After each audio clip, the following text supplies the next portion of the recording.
Olá, gente. Estamos de volta com mais um Caminhos da Diversidade, que venho convidar a vocês a assistirem. Hoje nós falaremos um pouquinho sobre tecnologia assistiva, algumas novidades. Também falaremos sobre a legislação voltada à pessoa com deficiência no que se refere a concursos públicos e empregos em empresas privadas. E teremos uma entrevista com Sônia Mendes, que tem um trabalho lindo, maravilhoso na FAETEC de Quintino, com pessoas com deficiência. Está imperdível o programa, conto com a audiência de vocês.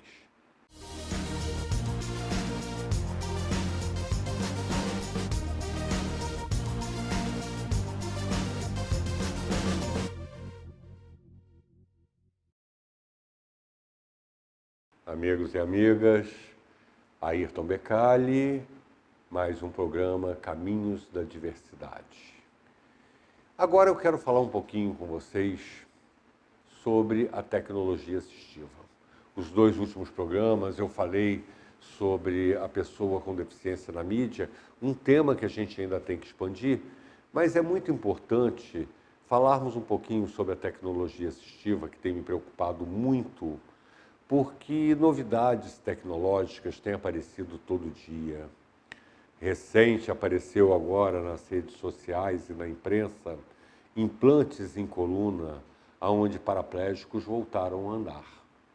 Nós já tínhamos um trabalho sendo feito em alguns países com célula-tronco, né, de reconstrução desses condutores neurológicos. Agora isso está sendo feito através de chips com estímulos elétricos. Só que, mais uma vez, restrito a poucas pessoas, a poucos países. Eu me recordo de ter falado, me queixando aqui, sobre o baixo investimento em pesquisa nessa área de tecnologia assistiva, sobre os exoesqueletos. E vi uma coisa muito interessante, que em alguns países da Europa, os acidentes de trânsito que deixam as pessoas paraplégicas, o exoesqueleto, lembrando, é aquele equipamento que a pessoa veste. Os mais antigos vão lembrar do Robocop, não chega a ser um Robocop, porque não é uma fortaleza, mas é um equipamento que sustenta o corpo da pessoa em pé e repete o movimento de andar através de um sistema computadorizado. Um equipamento caro, que hoje, ao preço do dólar, que passa de R$ 4, estaria em torno de 50, 60 mil reais lá fora, e que os governos lá fora, junto com seguradoras, têm dado esse equipamento a vítimas de acidentes de trânsito e de violência urbana. Enquanto no Brasil sequer conseguimos uma linha de crédito para adquirir um equipamento caríssimo desse, e se conseguíssemos a juros exorbitantes. Agora vem essas novidades tecnológicas, que é um avanço, né? O exoesqueleto foi um bom avanço, aquele que o estímulo eletroeletrônico na coluna vertebral possa ajudar é um avanço maior ainda, mas há aqueles casos que esse estímulo não ajudará, então voltamos ao exoesqueleto. Também tecnologias caríssimas, restritas a poucas pessoas. O Brasil, eu já falei, repito, segundo o IBGE, um número que eu gosto de frisar, 46 milhões de pessoas com deficiência. Esse número é contestado. Ele é contestado por várias vertentes, porque a forma que a pesquisa é feita induz a erro. Então, trabalhamos muito com os números da Organização Mundial de Saúde, que tiraria esse patamar de 24,5% da população para 17%. Ainda uma corrente mais cética que diz que não. Esses 17% há deficiências leves incluídas, que moderados e graves seriam 10%. Diminuiu bastante, diminuiu 14%, mais da metade. Mas mesmo assim temos 200 e poucos milhões de habitantes no Brasil. São 20 e poucos milhões de deficientes, moderados e graves, que nem 20% têm acesso ou conhecimento de algum tipo de tecnologia assistiva. Esse exoesqueleto é uma coisa importantíssima. Essa cadeira de roda que se eleva e coloca a pessoa em pé é importantíssimo. Não menosprezando outros inventos que já falei aqui, aos deficientes visuais, vou falar sobre os deficientes auditivos e outras deficiências. Eu estou focando hoje nessa questão porque exatamente por causa da manchete que saiu em várias revistas e jornais sobre esse implante na coluna que colocou paraplégicos caminhando. Por que é importante essas tecnologias que colocam o paraplégico de pé? Primeiro, a liberdade. Primeiro, a falta de dependência. Né? Dar mais autonomia, que é um dos objetivos da Lei Brasileira de Inclusão. E é responsabilidade do Estado promover, e nós temos que cobrar do Estado. Por um outro lado, há comprometimentos sérios de coluna, circulação e alguns órgãos, aquelas pessoas que ficam sentadas todo o tempo. As pessoas têm uma mentalidade distorcida sobre a pessoa com deficiência. Eu ouvi uma pessoa falar para uma cadeirante: você pode esperar porque você fica sentado o tempo inteiro. Só que ela não sabe o custo de dor, de circulação e outros problemas mais que acarretam estar sentado todo o tempo, deitado todo o tempo. A novidade é grande, é um passo importantíssimo que a ciência deu com esse implante. E interessante que apareceu de 2 países diferentes, 2 tipos de implantes diferentes ao mesmo tempo. Há um progresso muito grande nessa área, lamentavelmente, fora do Brasil, e a um custo inacessível para 99% dos brasileiros. Faz-se necessário que nós venhamos a ser mais unidos nessa luta. Temos que cobrar dos nossos governantes maior investimento em pesquisa, em ciência, em tecnologia. Temos que cobrar das universidades estar a tecnologia, principalmente nas de engenharia, nas de robótica, a cadeira de tecnologia assistiva, que hoje é quase um tema transversal. Porque nós estamos sendo limitados em nossa vivência plena. E o governo não está fazendo sua parte.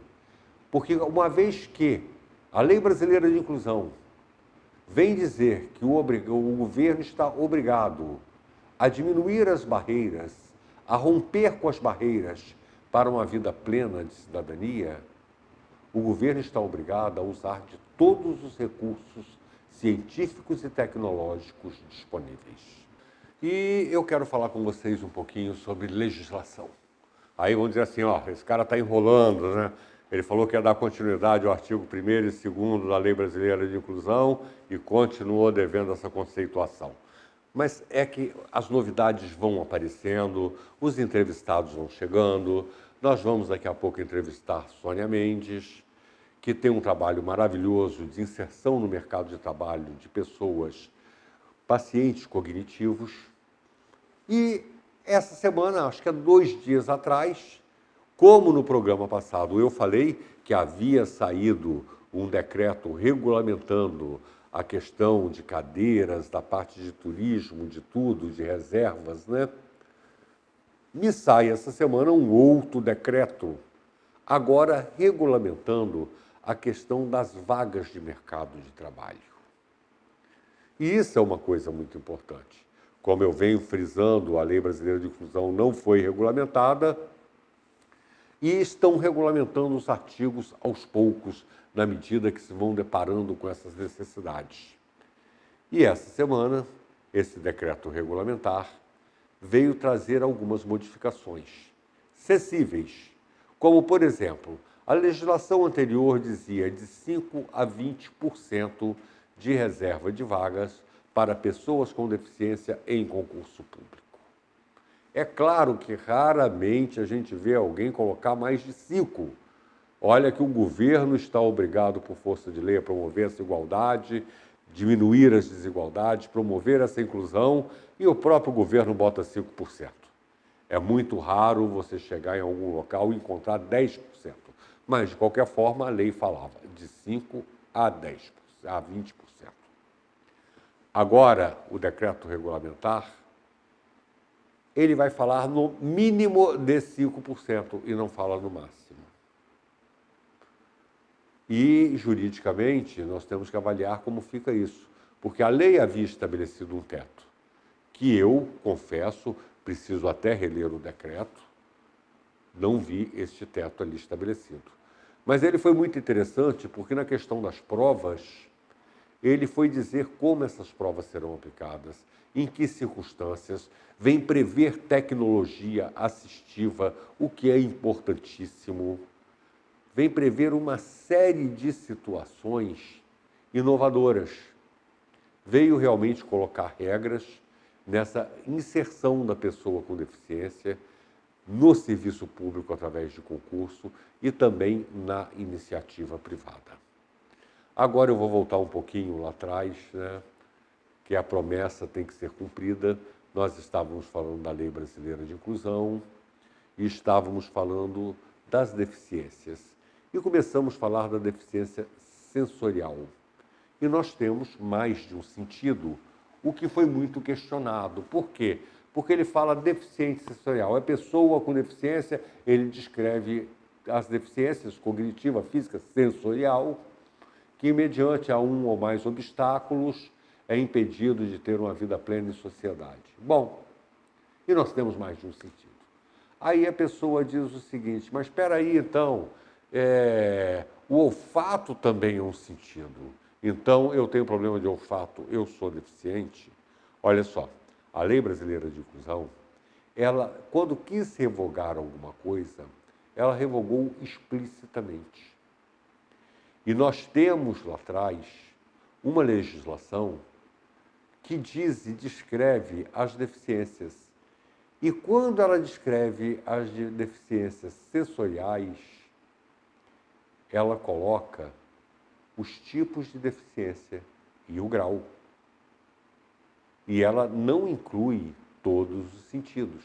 Então, nós temos que estar muito atentos, que dizer assim, a Lei Brasileira de Inclusão tacitamente revogou. Não, não revogou, está em vigor, está valendo o que existia anteriormente. O que ele fez ali naquele artigo foi mudar o conceito de pessoa com deficiência e a sua forma de avaliação, que deixou de ser exclusivamente da ótica médica para a ótica biopsicossocial. Agora, a descrição, a definição das deficiências ainda está em vigor o que estava lá atrás. Inclusive, recentemente, eu acho que há uma semana e pouco, colocaram em pauta, eu não sei nem se foi votado no Rio de Janeiro, que no estado do Rio de Janeiro, a pessoa com visão monocular seria considerada pessoa com deficiência. Por que isso? A pessoa com visão monocular, ela não está agraciada pela legislação antiga como pessoa com deficiência.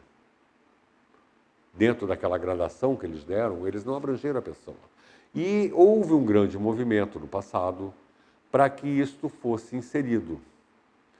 E no âmbito da Secretaria Nacional da Pessoa com Deficiência, do Ministério da Justiça e do Conselho Nacional da Pessoa com Deficiência, após uma avaliação técnica, eles entenderam que colocar a pessoa com visão monocular como pessoa com deficiência iria de encontro à Convenção da ONU, que o Brasil é signatário, que faz parte hoje de nossa legislação. Então, há de se ter muito cuidado com leituras equivocadas da Lei Brasileira de Inclusão. Tem que ficar claro, vou repetir, aquele artigo ali, ele vem conceituar e mudar o enfoque, que agora a deficiência não é mais só avaliada por um médico, e sim por uma equipe multidisciplinar para fazer uma avaliação biopsicossocial. Mas na parte médica, esta avaliação ainda é baseada na legislação antiga existente. E nenhum novo tipo de deficiência ou disfuncionalidade, ou como se diz na Espanha, discapacidade, foi abrangida.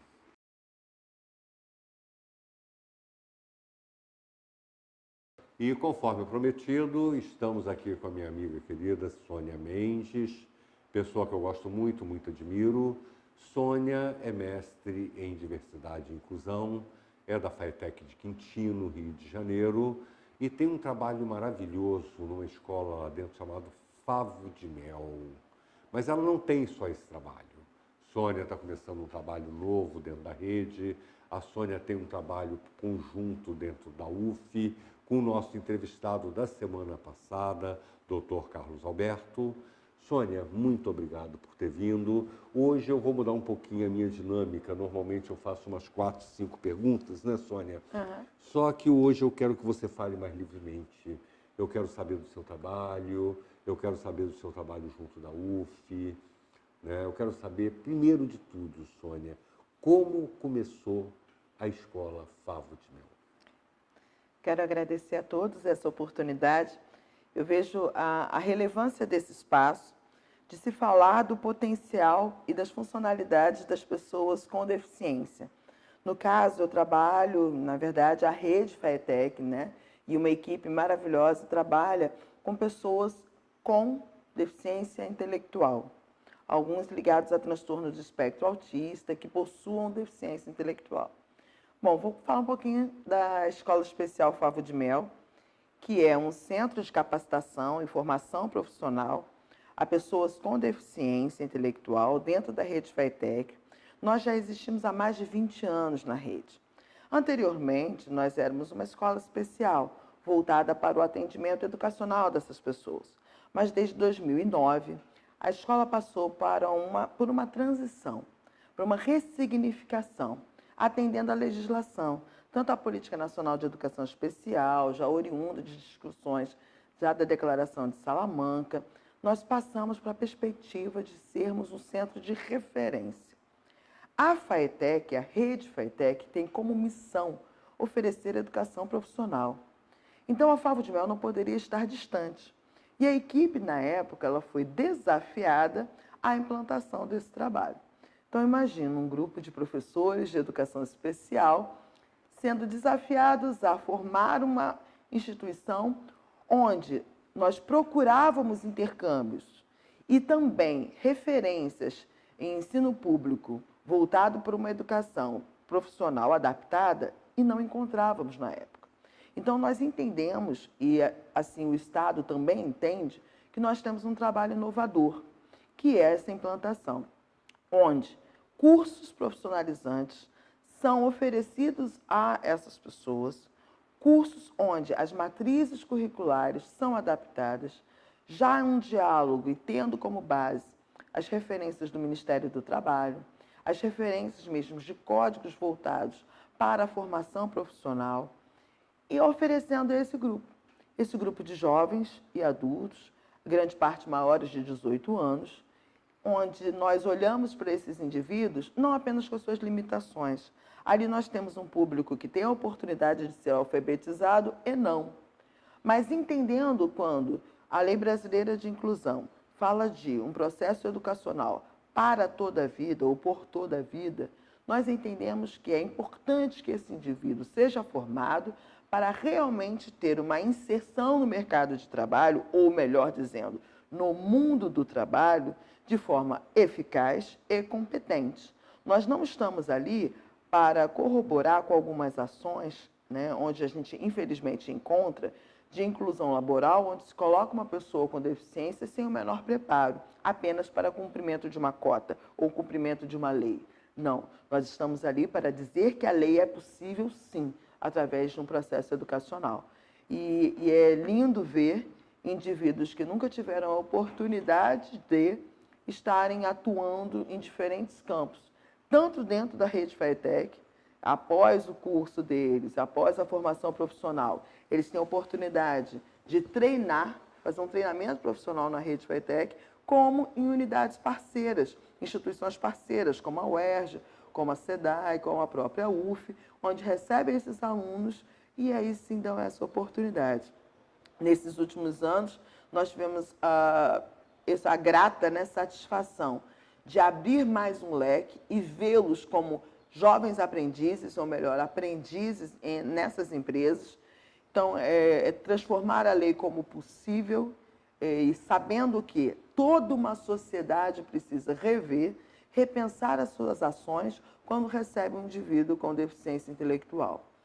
Onde nós encontramos também famílias que são ressignificadas, porque no momento em que esse indivíduo se torna uma pessoa economicamente ativa, porque traz recursos para, às vezes, realização de sonhos simples, sabe, Ayrton?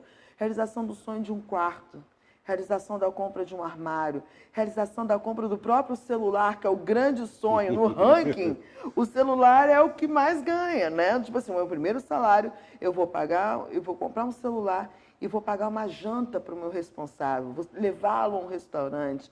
Então, é dar autonomia a esse sujeito, é dar protagonismo à realização dos ideais dele.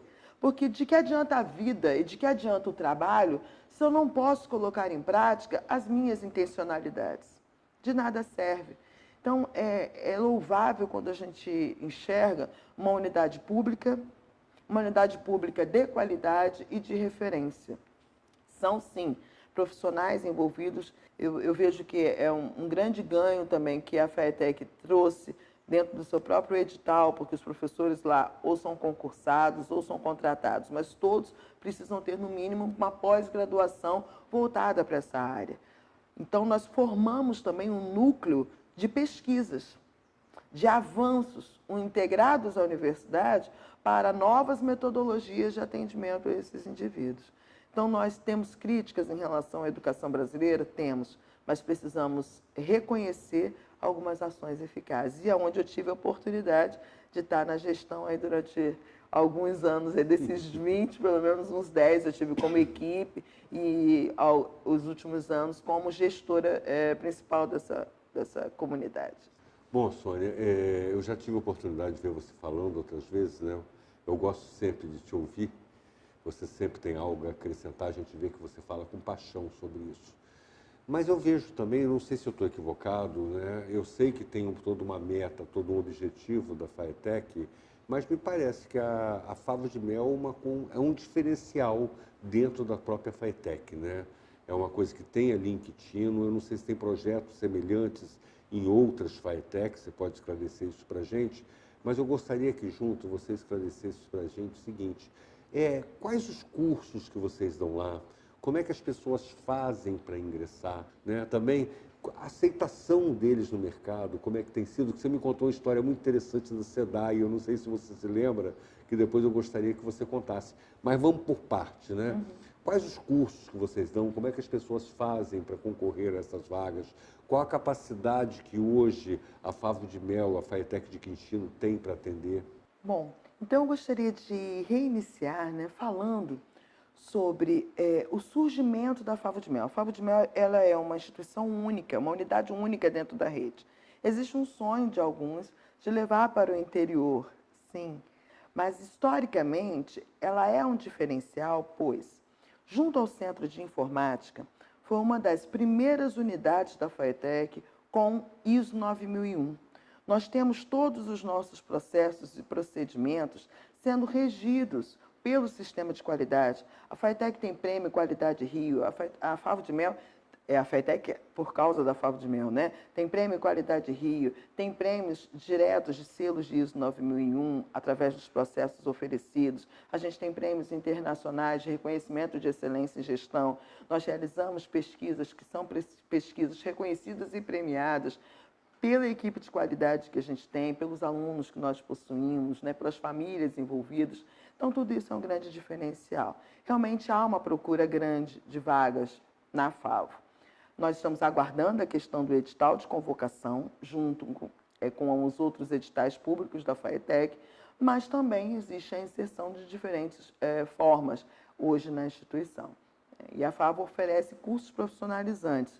Nós temos hoje o curso de auxiliar de cozinha para pessoas com deficiência intelectual, o curso de auxiliar de escritório, nós já tivemos o curso de auxiliar de garçom Nós temos outros cursos voltados para a área de serviços gerais, onde há uma grande captação nos serviços gerais das empresas diferenciadas.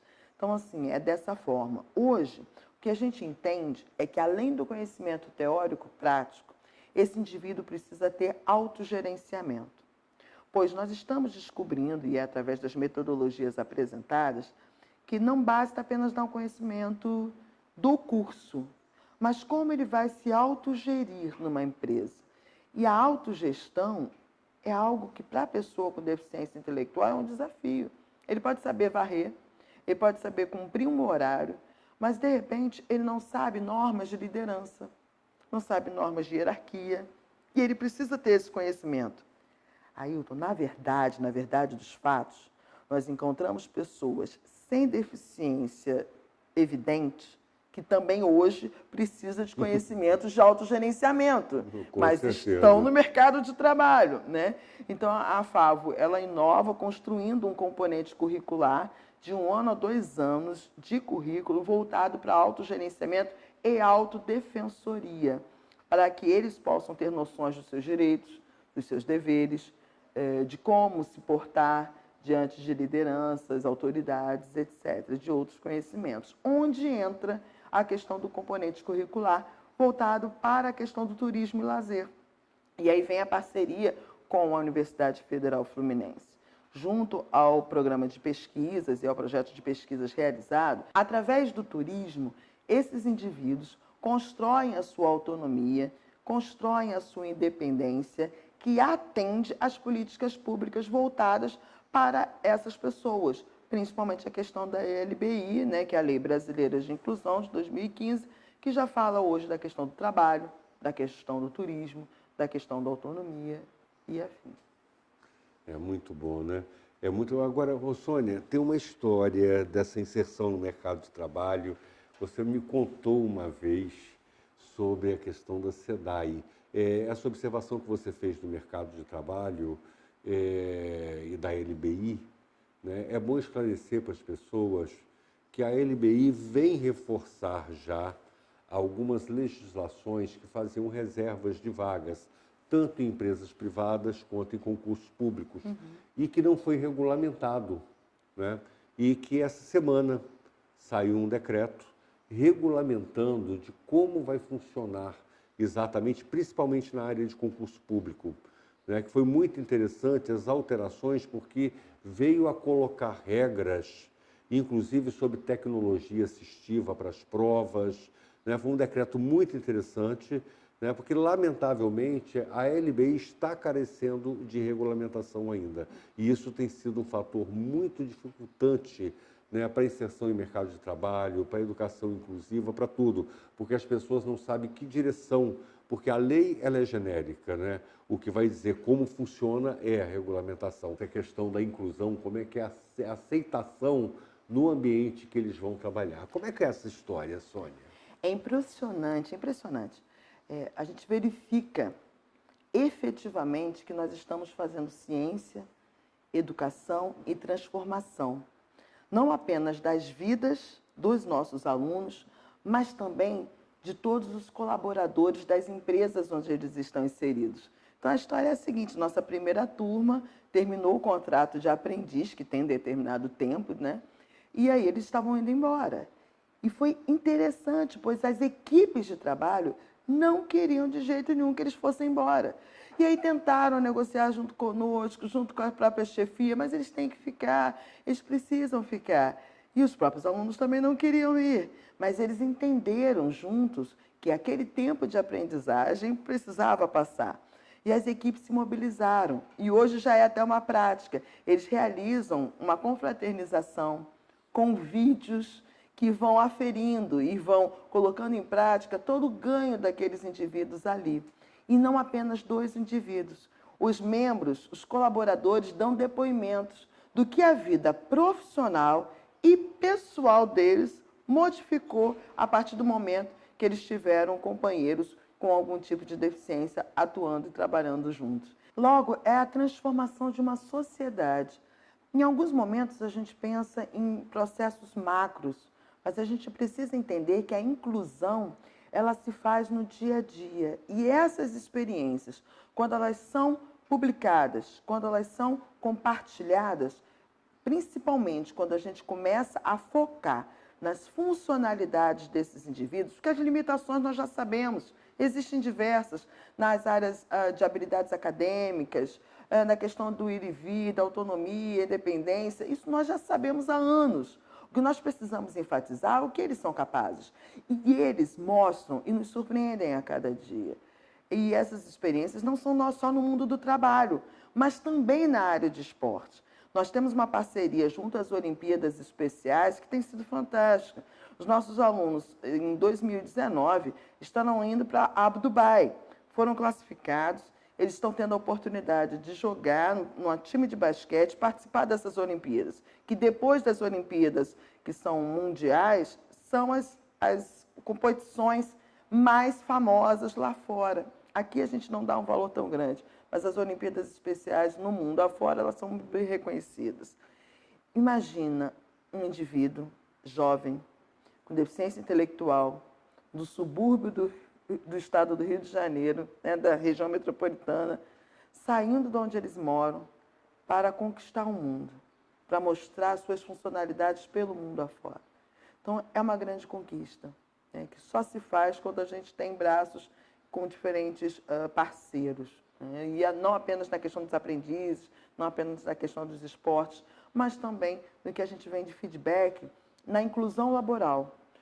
O nosso índice de pessoas que às vezes param e pensam, né? Mas ele pode ser demitido, mas ele pode não atingir ao que a empresa espera.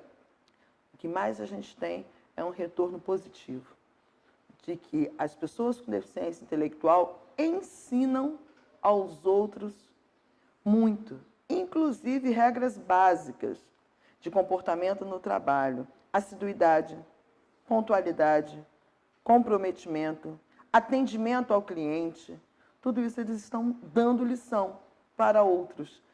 E o número de pessoas que são dispensadas é mínimo e quase nulo.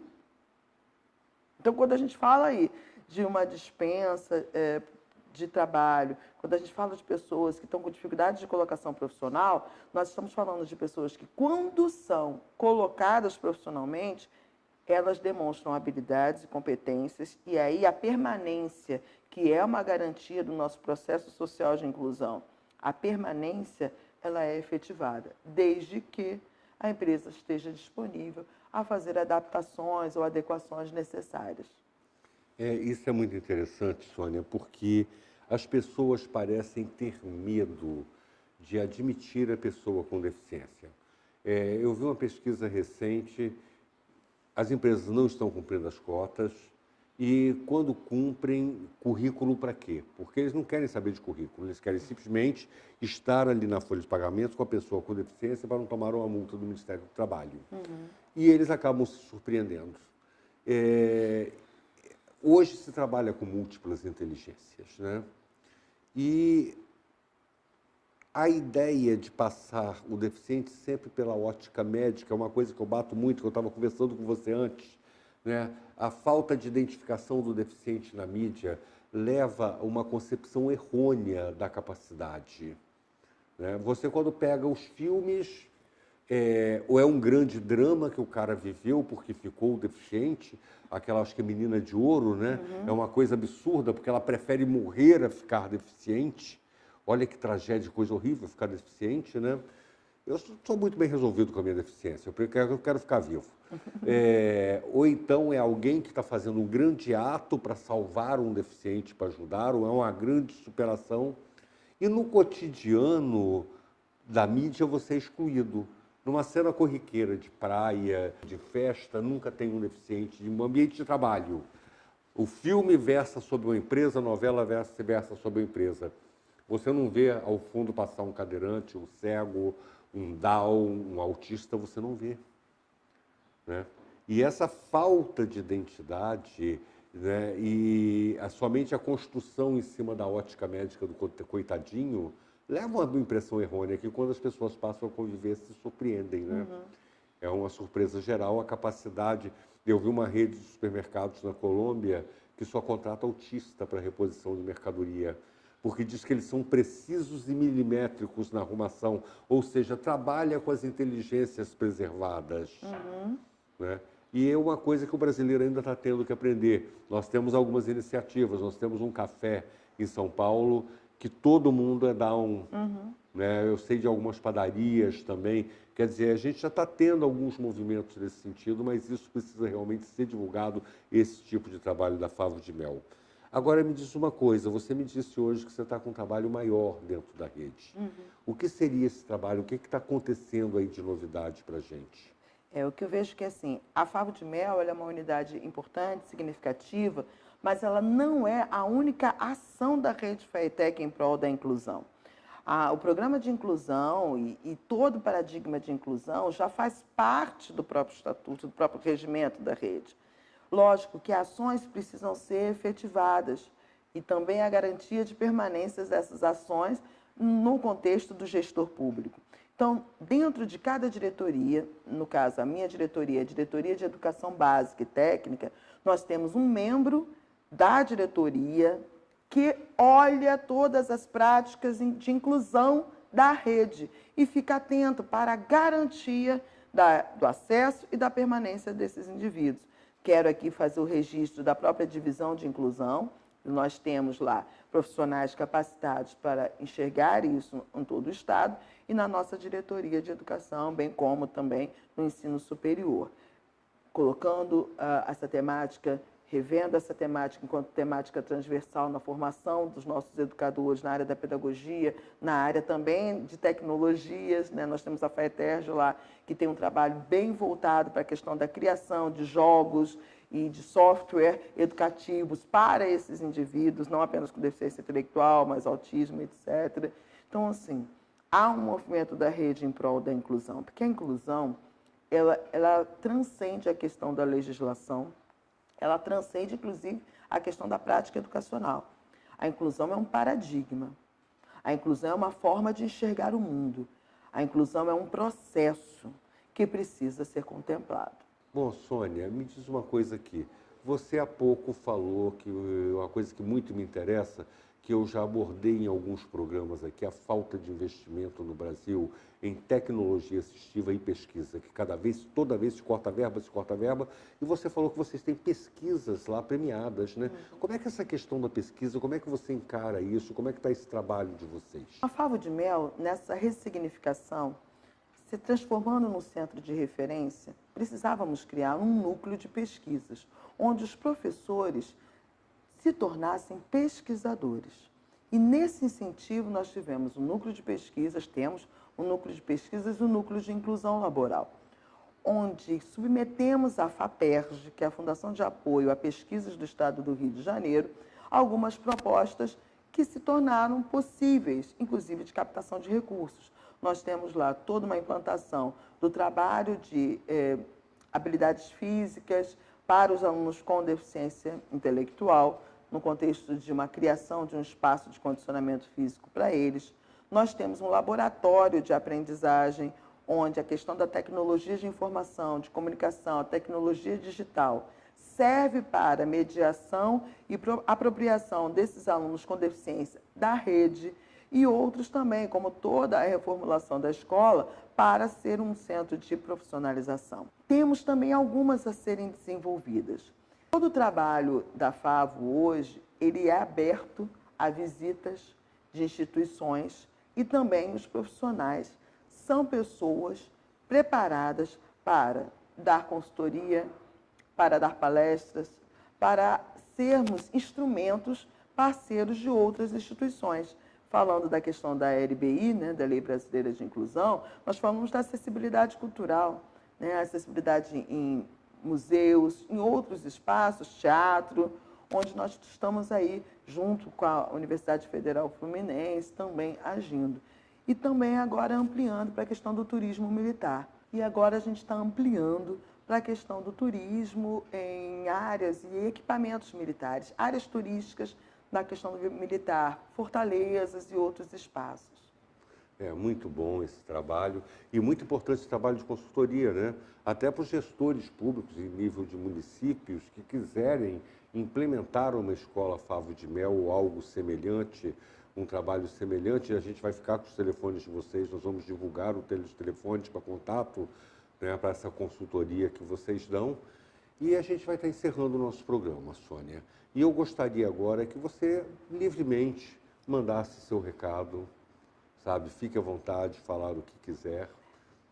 Eu quero agradecer a Rede FATEC, a equipe de profissionais e agora eu quero agradecer a toda a equipe que trabalha com educação inclusiva dentro da Rede FATEC.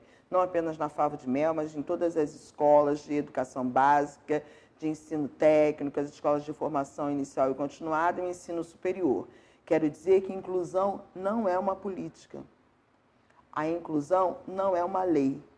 A inclusão é um paradigma, é um processo, principalmente. É um processo de acreditar nas pessoas, independente de quem elas são ou de como elas estão. Obrigada. Sônia, muito obrigado pelo carinho, pela atenção. Adorei ter você aqui. Estamos encerrando o nosso programa. E é isso, gente. Acabamos de ver a entrevista com Sônia Mendes, uma pessoa que tem um trabalho maravilhoso na FATEC de Quintino. E hoje nós vamos ficando por aqui, agradecendo a audiência de vocês, aqui em Caminhos da Diversidade, no Canal 10, com você, em qualquer lugar, a todo instante.